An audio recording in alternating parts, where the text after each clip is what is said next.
travel isn't just about destinations, it's about the people you meet, the cultures you immerse yourself in, the stories you carry home. I'm Relebogile Mabocha, and on my travel feature, I take you on a journey beyond the guidebook. Each week, I connect with fellow travelers, insiders, and storytellers to bring you the heart of every place. Whether it's a hidden gem right here in South Africa or a dream destination abroad. Join me as we travel through conversations, memories, and inspiration. Listen wherever you get your podcasts. Here's another question. Where is Mcebisi Jonas?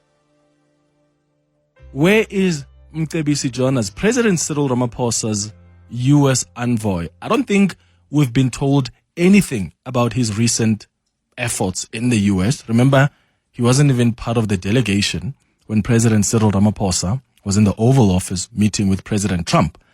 He was appointed as South Africa's special envoy to the United States, tasked with promoting a healthy working relationship between South Africa and the U.S. after tensions really soured and soared between the two nations.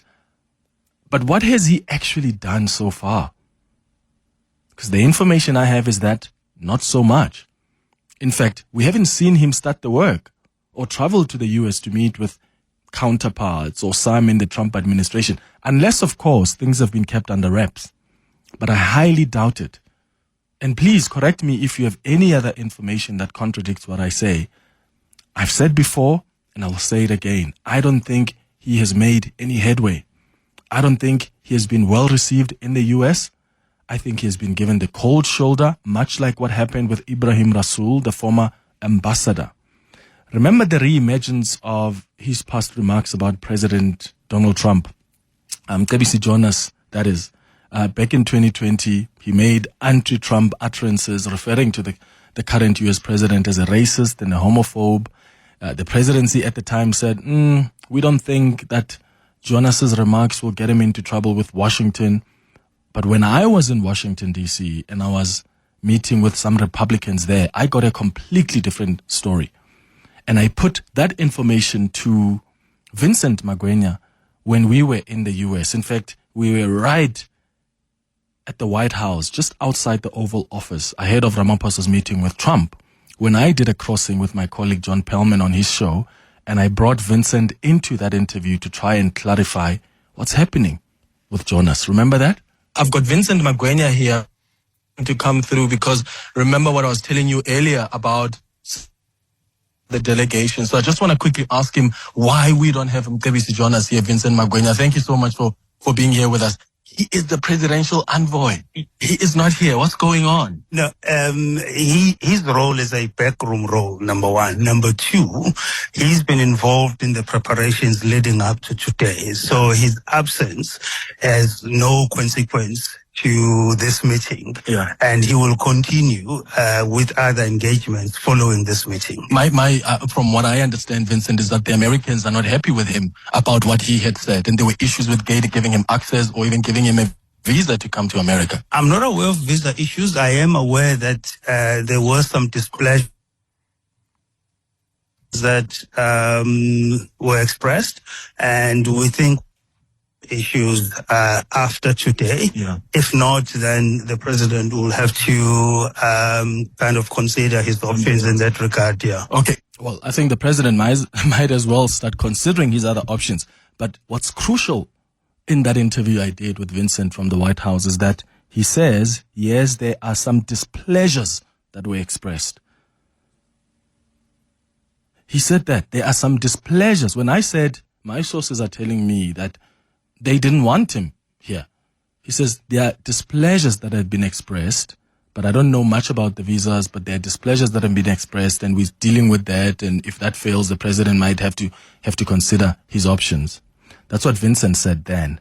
Now, the expelled South African ambassador to the U.S., Ibrahim Rasool, was on this show about a month ago, and I asked him a question about Jonas and his efforts there in the U.S. Remember what he told us? What do you think of Mcebisi Jonas? He wasn't part of the delegation, by the way, when we went to the Oval Office. And I heard when I was there in D.C. that there were some concerns that were raised about him. I know the presidency released a statement saying no, there's a reason why he wasn't there. It wasn't because of anything else. But I heard on good authority that there were questions asked to the South African government about Mcebisi Jonas and what he has said before. What are your thoughts? Do you think that's the person who can play an effective role in trying as that envoy in trying to reset these relations? I think that I have absolute respect for Mcebisi Jonas's credentials and his integrity, and so I supported the idea that he should be the envoy and not be made the ambassador designate, because then he will be kept in limbo and not be able to do the kind of work while he is in limbo. I think that he's going to probably be unpalatable, and I must say that my sources in the US also said that there were severe questions with a suggestion that if he comes, he may not be allowed into the Oval Office. That's what my sources say. I can't verify it, so I'm taking the official version that he was busy in London with prior arrangements.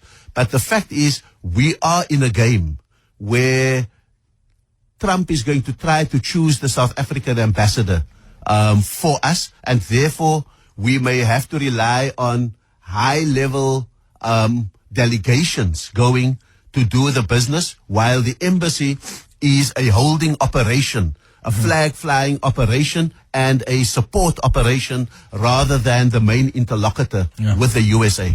So we are probably in a game here where the US is going to want to choose even an ambassador for us. Remember, we still don't even have an ambassador appointed to the United States. So that's what Ibrahim Rasool said. So he clearly had the same information I had.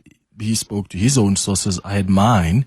The president just last month was asked as well about Mcebisi Jonas and where that work is.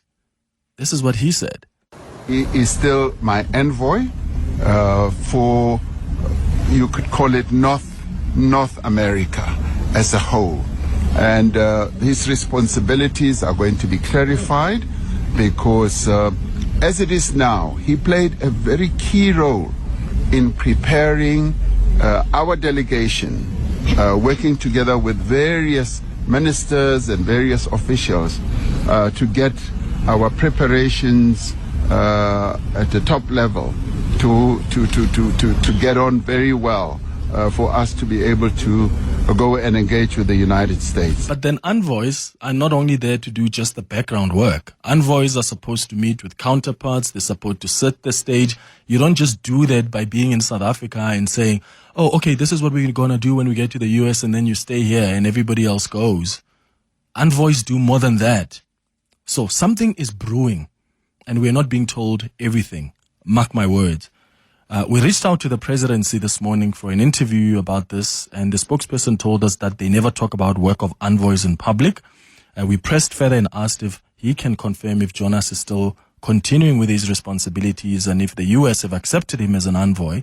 And he said, and I quote, yes, he's continuing with his responsibilities. Envoys are different from ambassadors who require acceptance of their credentials. Countries don't necessarily need to grant official recognition to envoys. However, they are received officially as representatives of their respective president or head of state when they visit the designated country. So we then went further and asked, has he been received officially? And we're still waiting for a response to that question. So what's going on here? Let me know what you think is at play here. The former ambassador, Ibrahim Rasool, says we're playing a game here where the US will want to choose for us who must be our envoy, who must be our ambassador. And if the US refuses to officially receive Jonas as an envoy, what should we do? I mean, if they give him the cold shoulder, what's the point of having him as an envoy? He's not going to get any work done. Which then brings me back to the question I've asked before. Are we getting closer and closer to the reality that the US wants to choose people for us who must represent this country? Let me know your thoughts.